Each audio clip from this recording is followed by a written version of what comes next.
Hello, lovely ദേവികയുടെ ഒരു പുതിയ അടിപൊളി കഥയിലേക്ക് എല്ലാവർക്കും സ്വാഗതം. അപ്പോ സ്വിമ്മിംഗ് പൂളിൽ എല്ലാവർക്കും ഇറങ്ങാൻ ഇഷ്ടല്ലേ? അപ്പോ കുറച്ച് കൂട്ടുകാരുമായിട്ട് ഇറങ്ങിയാലോ? അടിപൊളിയാവുമല്ലേ? ആ കഥ കേട്ടാലോ? അതിനു മുന്നേ തന്നെ എല്ലാവരും ഒന്ന് ലൈക്ക് ചെയ്യണം കേട്ടോ. ചാനൽ ആദ്യമായിട്ട് കാണുന്നവര് സബ്സ്ക്രൈബ് ചെയ്യാനും മറക്കരുത്. നിങ്ങൾ ഓരോ തവണയും ലൈക്ക് ചെയ്യുമ്പോൾ പുതിയ പുതിയ കഥയുമായിട്ട് വരാൻ എനിക്ക് ഓരോ തവണയും എനർജി കയറുകയാണ്. നമ്മുടെ ഫുൾ ഓപ്പൺ വേർഷന് വേണ്ടിയിട്ട് ടെലിഗ്രാം ചാനലിലേക്ക് വന്നോളൂ കേട്ടോ. അപ്പോൾ എന്തായാലും നേരെ കഥയിലേക്ക് പോകാം. നഗരത്തിലെ പ്രമുഖ സ്കൂളിൽ പഠിച്ച വിദ്യാർത്ഥികളായിരുന്നു അവർ. തങ്ങളുടെ 10ാം ക്ലാസ്സിലെ പഠിച്ച കൂട്ടുകാരുടെ പുനർസമാഗമം പ്ലാൻ ചെയ്തിട്ട് ഒരുപാട് നാളായി. ഇന്നെങ്കിലും ഇതൊന്ന് നടത്തണം മനസ്സിൽ തീരുമാനിച്ചു. അവരുള്ളത് ഇപ്പോൾ എറണാകുളത്താണ്. എറണാകുളത്ത് ഒരു ആത്യാഡംബരമായിട്ടുള്ള റിസോർട്ടിൽ തന്നെ തങ്ങളുടെ പുനർസമാഗമം ആ കൂട്ടുകാർ തീരുമാനിച്ചു.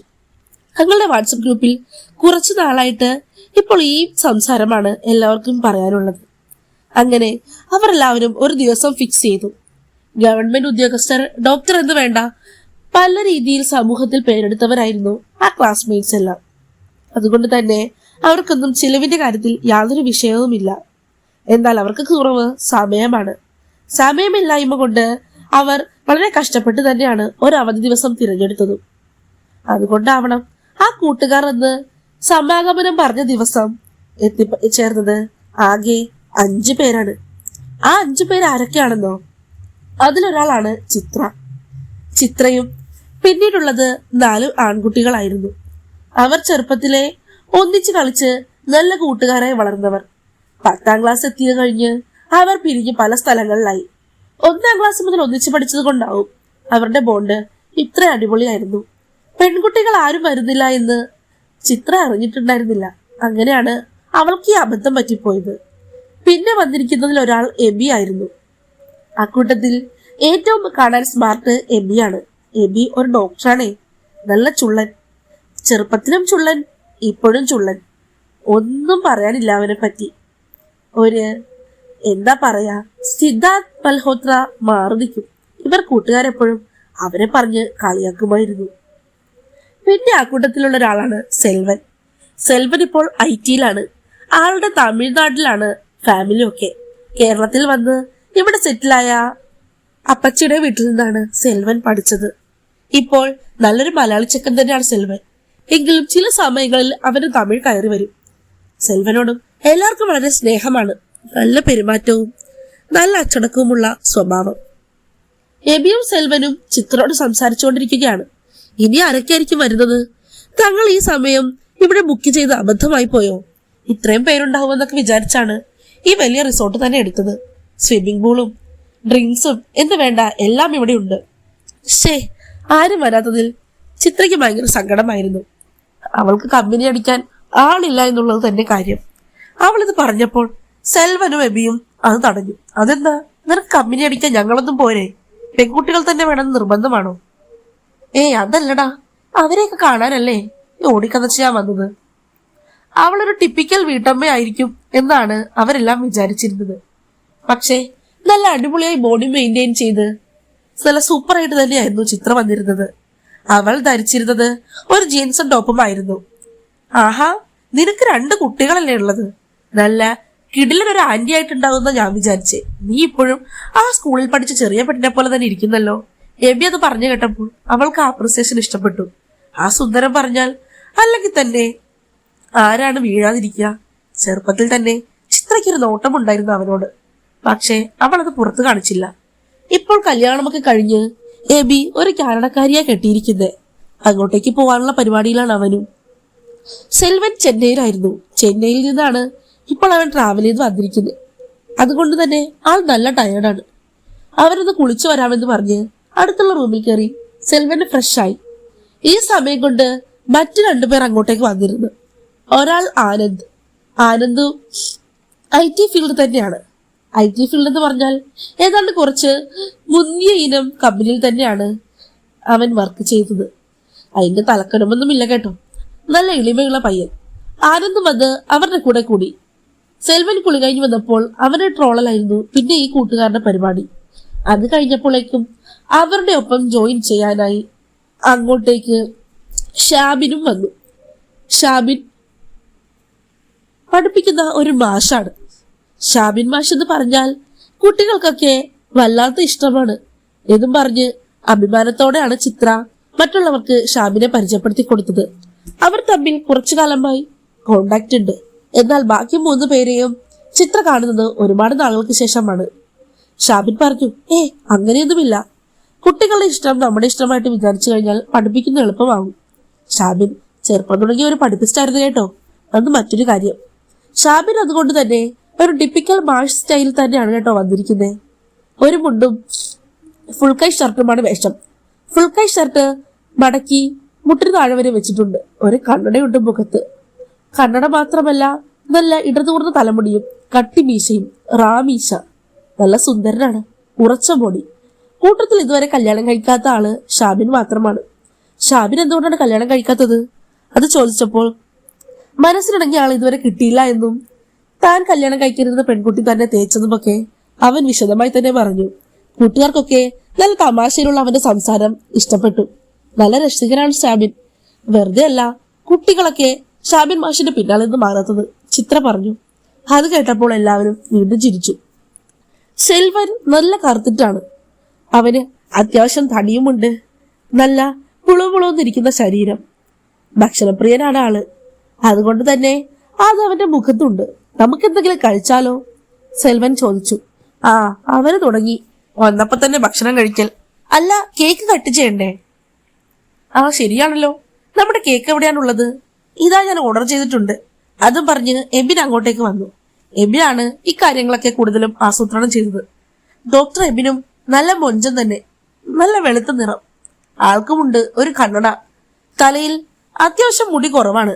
ഏതാണ്ട് ഒരു ഫഹദ് ഫാസിൽ ലുക്ക്. നല്ല സ്മാർട്ടാണ് കേട്ടോ. പിന്നീട് ഇവർ ഈ കൂട്ടത്തിൽ പരിചയപ്പെടാനുള്ളതിന് ആരാണ്?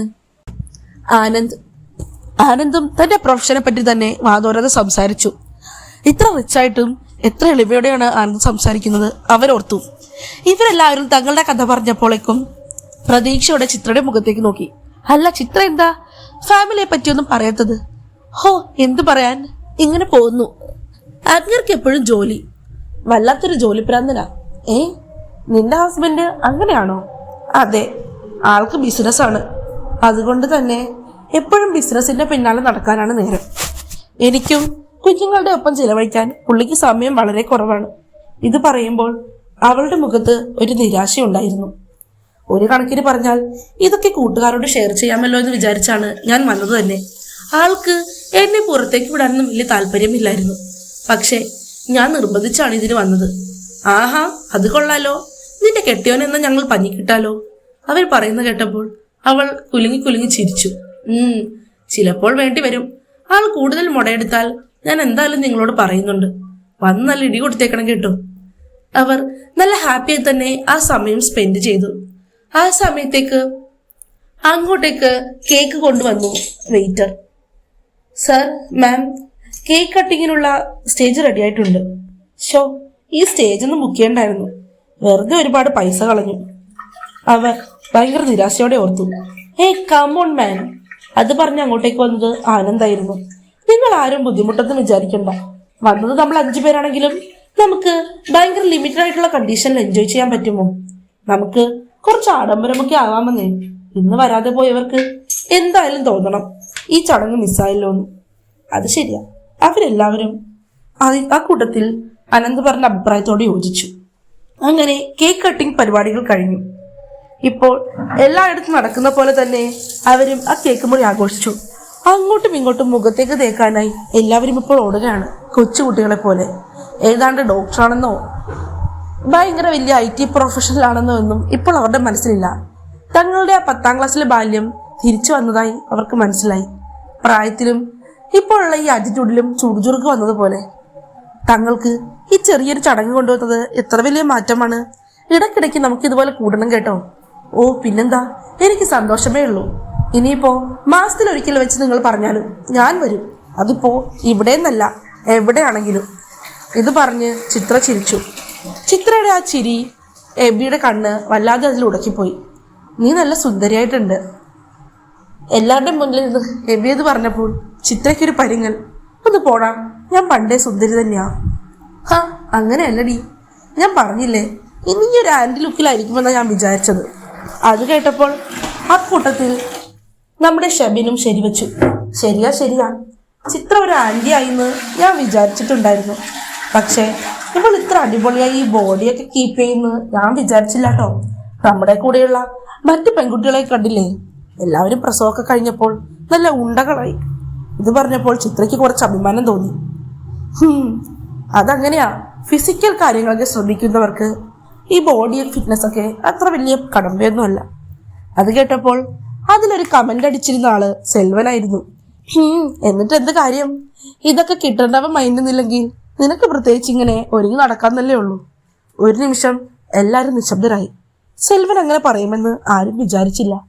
ചിത്രയ്ക്ക് സങ്കടമായതുപോലെ അവൾ പെട്ടെന്ന് ആ കൂട്ടത്തിൽ നിന്ന് എഴുന്നേറ്റങ്ങ് മാറി. എന്ത് പണിയാണ് നീ കാണിച്ച്, അവൾക്ക് ഫീലായിട്ടുണ്ട്. അവൻ പറഞ്ഞു. അയ്യോ, സെൽവനും അബദ്ധമായല്ലോ എന്ന് തോന്നി.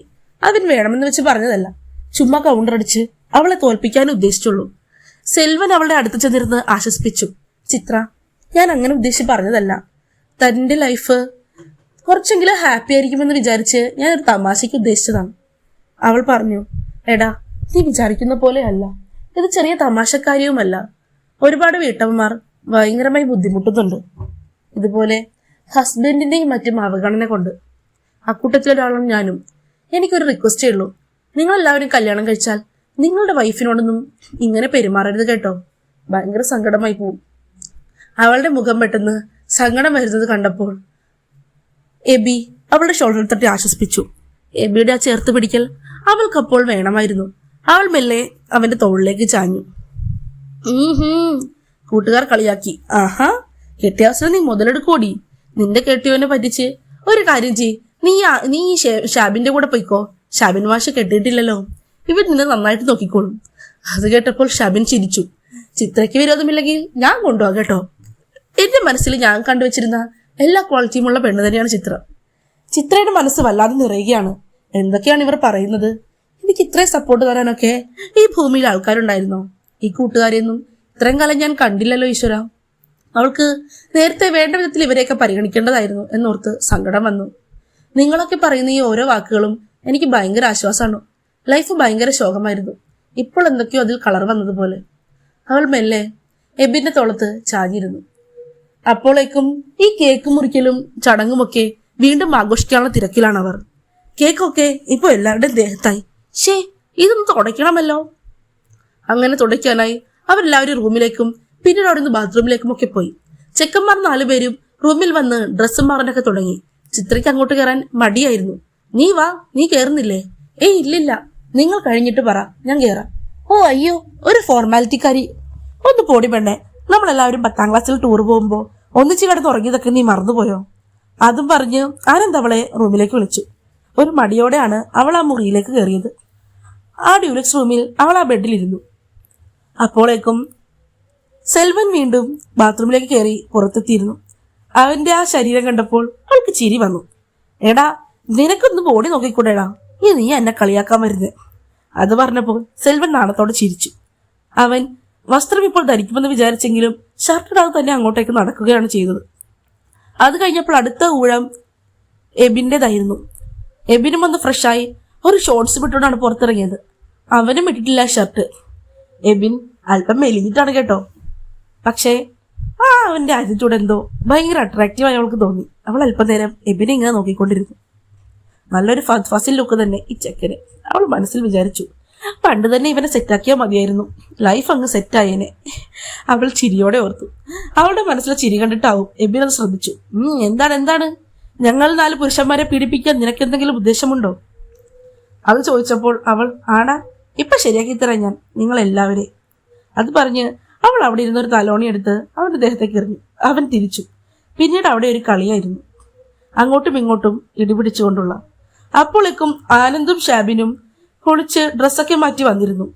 അവർ രണ്ടാളും ഇതുപോലെ തന്നെ ഒരു ഷോർട്സാണ് ഇട്ടിരുന്നത്. ഷാബിൻ ആവട്ടെ ഇത്തവണയും ഉണ്ട്. അല്ല, നിങ്ങളൊക്കെ എന്താ ഉടുപ്പിടാത്തെ? നാണമില്ലേ പിള്ളേരെ? അതൊക്കെ ഞങ്ങൾ ഇട്ടോളാം. അതിനു മുന്നേ നമുക്കൊന്ന് പൂളിൽ ചാടണം. ഇനിയും വൈകി കഴിഞ്ഞാൽ സ്വിമ്മിംഗ് പൂളിൽ ഇറങ്ങിയിട്ട് കാര്യമില്ല കേട്ടോ. അതുകൊണ്ട് നീയും എന്തെങ്കിലും ഡ്രസ്സ് മാറ്റി വാ. അത് പറഞ്ഞപ്പോൾ ചിത്രയ്ക്ക് വല്ലാണ്ടായി. ഈശ്വര, ഇവരുടെ കൂടെ ഞാൻ എങ്ങനെയാണ് പൂളിലേക്ക് ചാടുക, അതും ഒറ്റയ്ക്ക്? നിനക്ക് നീന്താൻ അറിയില്ലേ? അവൾ ഓർമ്മയിലാണ്. അത് കേട്ടപ്പോൾ അവൾ ഞെട്ടി. ഓ, നീന്താനൊക്കെ അറിയാം. പിന്നെന്താ പ്രശ്നം? നീ വേഗം ഡ്രസ്സ് മാറി വാ. നിനക്കെന്താ ഡ്രസ്സ് ഇല്ലേ? അയ്യോ, ഞാൻ ഡ്രസ്സ് വേറെ കൊണ്ടുവന്നിട്ടില്ല. ഓ, അത് സാരമില്ല, ഞാൻ തരാം. ഇതും പറഞ്ഞ് കയ്യിലിരുന്ന ഡ്രസ്സ് എബിൻ അവൾക്ക് നീട്ടി. എടാ, ഇതെനിക്ക് പാകാവും തോന്നുന്നില്ല. ഓ പിന്നെ, നീ മെലിഞ്ഞിട്ടല്ല ചിത്രേ, നീ ഇതൊന്ന് ഇട്ടോണ്ട് വാ നോക്കട്ടെ. ഇതും പറഞ്ഞ് അവളുടെ കയ്യിലേക്ക് അവൻ ആ ടീഷർട്ട് എടുത്ത് നീട്ടി. ഒരു പാന്റിന്റെ കൂടെ ആ ടീഷർട്ട് ഇടുമ്പോഴത്തേക്കും വല്ലാത്ത ഇറുക്കുമായിരുന്നു അതിന്. എന്തൊരു ടൈറ്റാണ്. അവൾക്ക് അതും വിട്ട് പുറത്തേക്ക് ഇറങ്ങാൻ നാണമായി. എടാ, ഇത് വല്ലാതെ ടൈറ്റാണ്, എനിക്ക് വേറെ ഒന്നെന്താ? എവിടെ നോക്കട്ടെ, നീ പുറത്തേക്ക് ഇറങ്ങ്. ഞങ്ങൾ മാത്രമല്ലേ ഉള്ളൂ, ഇവിടെ വേറെ ആരും ഇല്ലല്ലോ. ഇതാണ് ഷെബിൻ പറഞ്ഞത്. അവൾ പുറത്തേക്ക് ഇറങ്ങുമ്പോൾ അവന്മാരൊന്നും ഞെട്ടിപ്പോയി. എന്തൊരു ഷേപ്പായിരുന്നു എന്നറിയോ ഈ പെണ്ണിന്. വല്ലാത്ത ആകാരവടിവ് തന്നെ. 2 കുട്ടികളുടെ അമ്മയാണെന്നൊന്നും ആരും പറയില്ല. ഏതാണ്ട് നമ്മുടെ സിനിമാ നടിമാർ തോറ്റുപോകുന്നമാര് ആകാരഭംഗി. അവളുടെ ആ സൗന്ദര്യത്തിൽ മതിമറന്ന് തന്നെ എബിൻ നോക്കിയിരുന്നു. അവളെ കണ്ടപ്പോൾ ഒരു നിമിഷം സെൽവരും ഞെട്ടിപ്പോയി. ഈശ്വര, എന്താണ് ഈ കാണുന്നത്? നല്ല ഇറുകി പിടിച്ചിരിക്കുന്ന ആ ബനിയൻ, പിന്നെ മുട്ടിന്റെ മുകളിൽ നിൽക്കുന്ന ചെറിയ പാൻറ്റും, അവളുടെ ആ വെണ്ണ നിറത്തിലെ ശരീരം കണ്ടപ്പോൾ എല്ലാവർക്കും വല്ലാത്തൊരു കോരിത്തെരിപ്പ്. ഇത് ശരിയാ, നല്ല ടൈറ്റാ, അവർ പറഞ്ഞു. ലൂസുള്ളതില്ലല്ലോ. അവൾക്ക് നാണമായി. അവൾ മെല്ലെ അവരുടെ മുമ്പിൽ അങ്ങനെ നിൽക്കുന്നതിൽ നാണിച്ച് വീണ്ടും ബാത്റൂമിലേക്ക് കയറി. അപ്പോഴേക്കും ബാത്റൂമിനുള്ളിലേക്ക് വേറൊരു ടീഷർട്ട് എറിഞ്ഞ് സെൽവൻ കൊടുത്തിരുന്നു. എന്റേതിട്ടോ, നല്ല ലൂസായിരിക്കും. അവൾ ആ ലൂസ് ടീഷർട്ട് ഇട്ട് പുറത്തേക്ക് ഇറങ്ങി. ഇത് അതിലും കോമഡി ആയിട്ടുണ്ട്.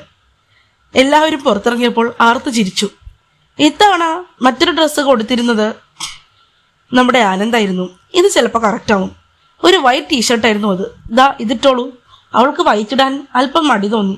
വേറൊന്നുമല്ല, ഉള്ളിലുള്ളതൊക്കെ പുറത്ത് കാണാൻ വൈറ്റ് എളുപ്പമാണ്. വേറെ ഓപ്ഷനൊന്നും ഇല്ലാത്തത് കൊണ്ട് അവൾ ആ വൈറ്റ് ടീഷർട്ട് ഇട്ടു. ഭാഗ്യം, അത് കറക്റ്റ് സൈസാണ്. അവൾ പുറത്തേക്ക് ഇറങ്ങിയപ്പോൾ ഇവർക്കൊക്കെ ആശ്വാസമായി.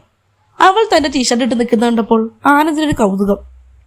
ആഹാ, എന്റെ ഭാര്യയ്ക്ക് പോലും ഞാൻ ഇടുന്ന ഉടുപ്പൊക്കെ ഇടാൻ എന്തൊരു മടിയാന്നറിയോ? നീ ഇട്ടപ്പോൾ വല്ലാത്തൊരു ഇന്റിമസി തോന്നുന്നു നിന്നോട്, അവൻ അവളുടെ അടുത്ത് ചെന്ന് പറഞ്ഞു. അവൾക്ക് ചിരി വന്നു. ആഹാ, ഇനിയിപ്പോ ഭാര്യ മാറിപ്പോവോ? അവൾ തമാശയ്ക്കെന്നോണം ചോദിച്ചു. ഓ, ഇങ്ങനെയാണെങ്കിൽ ചിലപ്പോൾ മാറിപ്പോവും. അതിലെനിക്ക് വലിയ പരാതിയൊന്നുമില്ല. ഇത് പറയണ കേട്ടപ്പോൾ ചിത്രം അത് ഞെട്ടി. ഒന്ന് പോയേ ചെക്ക. അവർ ഏതാണ്ട് നടന്ന് ഇപ്പോൾ സ്വിമ്മിംഗ് പൂളിലേക്ക് എത്തി. ഓരോരുത്തരായി ചാടുകയാണ്. സെൽവനും നീന്താൻ അറിയില്ല കേട്ടോ. അവനൊരു കണക്കിന് ഉന്തി വെള്ളത്തിലേക്കൊക്കെ ഇട്ട് അങ്ങനെ നല്ല ബഹളത്തിലാണ് അവർ. ആ 4 പേരും പൂളിൽ തിമിർക്കുകയാണ്. നല്ല നനഞ്ഞിട്ടുള്ള ഈ ചെക്കന്മാരുടെ ബോഡി കണ്ടപ്പോൾ ചിത്ര ഇങ്ങനെ നോക്കിയിരുന്നു പോയി. എന്തുകൊണ്ടായിരിക്കും തനിക്ക് മാത്രം കിട്ടിയ ഹസ്ബൻഡ് ഇങ്ങനെ ഒരു പ്രായമുള്ള ആളെ പോലെ മൈൻഡായി പോയത്? അയാൾക്ക് ഇതുപോലെ ലൈഫ് എൻജോയ് ചെയ്യണമെന്ന് താല്പര്യമില്ല. Business business business. അത് മാത്രമല്ലല്ലോ, ജീവിക്കാനുള്ളതൊക്കെ തങ്ങളുടെ കുടുംബത്തുണ്ട്. എങ്കിലും അയാൾക്ക് ഇനിയും ആക്രാന്തമാണ്. ഈ ആക്രാന്തം തന്നോട് കാണിച്ചിരുന്നെങ്കിലെന്ന് അവൾ ആഗ്രഹിച്ചു പോവും. അതുപോലെയാണ് അയാളുടെ 1ാം ഭാര്യ ജോലി. അവൾ മനസ്സിൽ വിചാരിച്ചു. എല്ലാവരും നിർബന്ധിച്ച് ചിത്രയോട് ചാടാൻ പറഞ്ഞു. അവൾക്ക് മടിയായിരുന്നു. ഒടുവിൽ വെള്ളത്തിൽ നിന്ന് പുറത്തേക്ക് കയറി ആനന്ദ് തന്നെ അവളെ തള്ളിയിട്ടു. ആ പൂളിലേക്ക് അവൾ ചാടിക്കഴിയുമ്പോൾ ഉള്ള പൊങ്ങൽ, എല്ലാവരും വായ പൊളിച്ചു നിന്നു എന്ന് വേണം പറയാൻ. ആ വെള്ളത്തിൽ നനഞ്ഞ് ഒരു മത്സ്യകന്യകയെ പോലെ അവളൊന്ന് പൊങ്ങിയപ്പോൾ ആ വൈറ്റ് ടീഷർട്ട് അവളുടെ ദേഹത്ത് ഒട്ടിക്കിടന്നു. ആ കിടന്ന ടീഷർട്ടിന്റെ പുറമെ അവളുടെ ഓരോ അംഗലാവണ്യങ്ങളും എടുത്തറിയുന്നുണ്ടായിരുന്നു. എല്ലാ നിറവും ഉള്ളിലുള്ളതിൻ്റെയും ഒക്കെ അവർക്ക് കണ്ണിന് പുറമെ ഇപ്പോൾ നഗ്നമായതുപോലെ വ്യക്തമാണ്. വല്ലാത്തൊരവസ്ഥയിലായിപ്പോയി ചെക്കന്മാരെല്ലാവരും. അങ്ങോട്ടും ഇങ്ങോട്ടും അവന്മാർക്ക് മുഖത്തേക്ക് നോക്കാൻ പറ്റാത്തൊരവസ്ഥ. എബിൻ വല്ലാത്ത നാണത്തോടെ മുഖം കുനിച്ചു. എന്തു പറ്റി? ഷെബിൻ ചോദിച്ചു. ഒന്നുമില്ല. അപ്പോൾ ആനന്ദ് അങ്ങോട്ടേക്ക് വന്നു. എന്നാലും ഈ പെണ്ണ് ഇങ്ങനെ മാറുവോടാ? ഇവളൊരു കിടിലമായി പോയല്ലോ. കുറച്ചു നേരത്തേക്ക് ആ 3 കൂട്ടുകാർ മറ്റെല്ലാം മറന്നു. ഈ സുന്ദരിയുടെ പിന്നാലെ തന്നെ ആയിരുന്നു പിന്നീട് അവർ. ആ നീണ്ട തലമുടി വെള്ളത്തിലിട്ട് ഉലച്ചുകൊണ്ട് അവളൊരു മത്സ്യകന്യകയെ പോലെ നീന്തി. ഇടയ്ക്കിടയ്ക്ക് വെള്ളത്തിൽ നിന്ന് അവർ ബോളെറിഞ്ഞ് കളിക്കാനൊക്കെ തുടങ്ങി. അവളുടെ ഓരോ ചാട്ടവും തുള്ളലുമൊക്കെ അവർ നല്ലതുപോലെ ആസ്വദിച്ചു. ചെക്കന്മാർ തന്നെ വല്ലാത്ത രീതിയിൽ നോക്കുന്നുണ്ടെന്ന് അവൾക്ക് മനസ്സിലായപ്പോൾ ചെറിയ അസ്വസ്ഥതയൊക്കെ ഉണ്ടായിരുന്നു. എങ്കിലും അവൾക്ക് വീണ്ടും വീണ്ടും അവരുടെ ആ നോട്ടം കിട്ടണമെന്ന് തോന്നിപ്പോയി. അതുപോലെയാണ് ഇപ്പോൾ വെള്ളത്തിൽ ആകെ നനഞ്ഞ് അവരും നിൽക്കുന്നത്. ആ അവസ്ഥയ്ക്ക് കുറച്ചും കൂടെ മൂട് കൊടുക്കാനായി അങ്ങോട്ടേക്ക് ഡ്രിങ്ക്സും എത്തിയപ്പോൾ എല്ലാവരും ഓരോ പെഗൊന്ന് പിടിപ്പിച്ചു. പിന്നീട് പറയാനുണ്ടോ, ടോട്ടലി വേറെ വൈബ് തന്നെയായിരുന്നു എല്ലാവരും. സ്വിമ്മിംഗ് പൂളിൽ കിടന്ന് കുളിച്ചു മറിഞ്ഞപ്പോൾ ഓരോരുത്തർ മറ്റേ ആളെ പൊക്കി എറിയാനും വെള്ളത്തിൽ മുക്കുവാനും ഒക്കെ തുടങ്ങി. അങ്ങനെ ഇത്തവണ ഊഴം വന്നിരിക്കുന്നത് നമ്മുടെ ചിത്രയുടേതാണ്. ചിത്രയെ കയ്യിൽ കോരിയെടുക്കാൻ മൂന്നാളും മത്സരമായിരുന്നു. സെൽവനാവട്ടെ ഒരു ബലൂണിൻ്റെ ഉള്ളിൽ കിടന്ന് വെള്ളത്തിൽ ഇതെല്ലാം കണ്ട് ആസ്വദിച്ചുകൊണ്ടിരുന്നു. അവളുടെ ആകാര ഭംഗി ആസ്വദിക്കാൻ സെൽവനും മറന്നില്ല. കുറേ നേരം ചിത്രയെ പിടിക്കാനായി എല്ലാവരും തല്ലുകൂടി. ഓരോരുത്തരായി അവളെ എടുത്തുയർത്തി വെള്ളത്തിലേക്ക് എറിഞ്ഞുകൊണ്ടിരുന്നു. ആ കളി വല്ലാതെ അവർ ആസ്വദിച്ചു. അതിനിടയിൽ കിട്ടിയ അവസരങ്ങളിലെല്ലാം അവിടെയും ഇടയും സ്പർശനം ഏൽപ്പിക്കാനും ആരും മറന്നില്ല. കൈവിട്ടു പോവുകയാണോ തങ്ങളുടെ ഈ റൂട്ട്? അവൾ കുറച്ചു നേരത്തേക്ക് ആലോചിച്ചു. എന്നാൽ ഓരോ പെഗും കൂടെ എല്ലാവരും പിടിപ്പിച്ചപ്പോഴേക്കും കറക്റ്റ് മൈൻഡിലെത്തിയിരുന്നു. അവരുടെ സ്പർശനം അവൾ അല്ലാതെ ആസ്വദിക്കുന്നത് പോലെ. ചെക്കന്മാരും ഏതാണ്ട് അതേ മൂഡിൽ തന്നെയാണ്. കുറച്ച് കഴിഞ്ഞപ്പോൾ അവരെല്ലാവരും ആ ഷോർട്സ് അങ്ങ് കഴിച്ചു. ഇപ്പോൾ എല്ലാവർക്കും ഉള്ളത് ഇന്നർ മാത്രമാണ്. അതും ധരിച്ചുകൊണ്ട് വെള്ളത്തിൽ അവർ നീന്തുമ്പോൾ ആ ഭംഗിയൊക്കെ അവൾ വല്ലാതെ ആസ്വദിക്കുകയാണ്. നിർബന്ധിച്ചുകൊണ്ട് സെൽവനെയും അവർ ഊരിപ്പിച്ചു. ആ 4 ചെക്കന്മാർ സ്വിമ്മിംഗ് പൂളിൽ കിടന്നിപ്പോൾ ആർമാദിക്കുന്നു. ഞങ്ങൾ ഇങ്ങനെ നിൽക്കുമ്പോൾ നീ മാത്രം എങ്ങനെയാ ശരിയാവുന്നേ? വേഗം ഇതൊക്കെ മാറ്റിക്കോ. അവരുടെ ആ നിർബന്ധത്തിൽ അധികം പിടിച്ചു നിൽക്കാനൊന്നും അവൾക്ക് വാശിയെടുക്കേണ്ടി വന്നില്ല. കുറച്ച് നിമിഷങ്ങൾക്കകം ആ ടീഷർട്ടും പാൻറ്റും അവൾ പൂളിൽ നിന്ന് പുറത്തേക്ക് എറിഞ്ഞു. ഇപ്പോൾ ആ വശ്യസുന്ദരി ഒരു ബോളിവുഡ് നായികയെ പോലെ 2 പീസിൽ ഇപ്പോൾ ആ പൂളിൽ കിടന്ന് തകർക്കുകയാണ്. അവർക്കാർക്കും അധിക സമയമൊന്നും പിടിച്ചു നിൽക്കാൻ കഴിഞ്ഞില്ല. ആദ്യം തന്നെ എബിനായിരുന്നു അവളുടെ ദേഹത്തേക്ക് ചെന്നത്. അവളുടെ പിന്നിൽ ചെന്ന് മുട്ടിയുരുമ്മി അവൻ നിന്നു. ഏതാണ്ട് കാര്യങ്ങളുടെ പോക്ക് എങ്ങോട്ടാണെന്ന് അവൾക്ക് മനസ്സിലായി. പിന്നീട് അവിടെ നടന്നതൊക്കെ മറ്റുള്ളവർ കൗതുകത്തോടെ നോക്കി നിന്നു. 2 പേരും അല്പനേരം കൊണ്ട് പരസ്പരം ചുണ്ടുവലിച്ചു. ഇത് കണ്ട് വായ പൊളിച്ചു നിന്നുപോയി സെൽവൻ. എന്നാൽ ഷാബിനും നമ്മുടെ ആനന്ദും ഇതൊക്കെ ഏതാണ്ട് പ്രതീക്ഷിച്ച മട്ടാണ്. അവർക്ക് വലിയ അത്ഭുതമൊന്നുമില്ലായിരുന്നു. അവർ 2 പേരും വെള്ളത്തിൽ നിന്ന് അവളെ പൊക്കിയെടുത്ത് കരയിലേക്ക് വെച്ചു. ആ മത്സ്യകന്യക വശ്യമായ ചിരിയോടെ ആ പൂളിൻ്റെ സൈഡിൽ അങ്ങനെ കിടന്നു. അവർ 3 പേരും അവളുടെ ദേഹത്തേക്ക് മാറി മാറി ചാഞ്ഞിറങ്ങി. അവിടെ പിന്നെ ഒരു മന്മഥ ഉത്സവം തന്നെ നടന്നു എന്ന് വേണമെങ്കിൽ പറയാം. ഏതാണ്ട് അവസാനത്തെ ഊഴമായിരുന്നു നമ്മുടെ സെൽവൻ്റെയും. അങ്ങനെ അവർ 4 പേരും നല്ല കിടില നിമിഷങ്ങൾ തന്നെ അവിടെ തീർത്തു. പൂളിൽ നിന്ന് അങ്ങോട്ടേക്ക് തിരിച്ചവർ റൂമിലേക്ക് വരുമ്പോൾ ഏതാണ്ട് പിറന്ന പടി തന്നെ ആയിരുന്നു. മുറിയിലേക്കെത്തി ഭക്ഷണം കഴിച്ചതിന് ശേഷം ഒരു റൗണ്ട് കൂടെ 4 പേരും അടിച്ചു പൊളിച്ചു എന്ന് വേണമെങ്കിൽ പറയാം. തങ്ങളുടെ മറ്റു കൂട്ടുകാരൊന്നും ഈ നിമിഷം വരാത്തതിൽ അവർക്ക് എല്ലാവർക്കും സന്തോഷമായിരുന്നു. ഇനിയും ഇതുപോലുള്ള കൂടലുകൾ പ്രതീക്ഷിക്കാമോ എന്ന് ഷാബിൻ സ്നേഹപൂർവ്വം ചോദിച്ചപ്പോൾ നിരസിക്കാൻ ചിത്രയ്ക്ക് പറ്റുന്നുണ്ടായില്ല. അവളും ഇതൊക്കെ വല്ലാതെ ആഗ്രഹിച്ചിരുന്നു. എപ്പോൾ വിളിച്ചാലും ഞാൻ വരും, എനിക്കിനി നിങ്ങൾ തന്നെയാണ് പ്രയോറിറ്റി. അവരുടെ ഇടയിൽ കിടന്നുകൊണ്ട് അവൾ ആസ്വദിച്ചുകൊണ്ട് പറഞ്ഞു. ഓരോ കരസ്പർശവും അവളെ സ്വർഗം കാണിച്ചു എന്ന് വേണം പറയാൻ. ആ 4 പേർക്കും വല്ലാത്തൊരു ഉന്മേഷവും ഉത്സാഹവും തന്നെ ആ പെണ്ണ് പകർന്നു കൊടുത്തു. അങ്ങനെ പിറ്റേ ദിവസം ഇന്നലത്തെ എല്ലാ ആലസ്യത്തിലും അവർ വളരെ സങ്കടത്തോടെയാണ് അവിടെ നിന്ന് പിരിഞ്ഞു പോയത്. അവർ 4 പേരും കൂടെ പിന്നീടൊരു വാട്സപ്പ് ഗ്രൂപ്പ് തുടങ്ങി. അതിൽ ഓരോരോ കാര്യങ്ങൾ അപ്ഡേറ്റ് ചെയ്യാൻ തുടങ്ങി.